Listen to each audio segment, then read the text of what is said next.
తెలంగాణ ప్రజలకు రాష్ట్ర ప్రభుత్వం గుడ్ న్యూస్ చెప్పింది. స్వాతంత్ర దినోత్సవం సందర్భంగా ఆగస్టు 15న రాష్ట్ర వ్యాప్తంగా కొత్త రేషన్ కార్డుల పంపిణీకి ప్రభుత్వం ఏర్పాట్లు పూర్తి చేసింది. సంగారెడ్డి జిల్లాలో ముఖ్యమంత్రి రేవంత్ రెడ్డి ఈ కార్యక్రమాన్ని అధికారికంగా ప్రారంభించనున్నారు.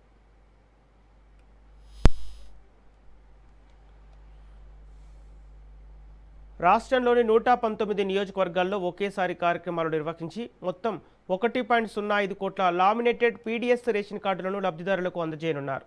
ఈ నేపథ్యంలో అర్హుల జాబితాల ధృవీకరణను వెంటనే పూర్తి చేయాలని అధికారులకు ప్రభుత్వం ఆదేశాలు జారీ చేసింది.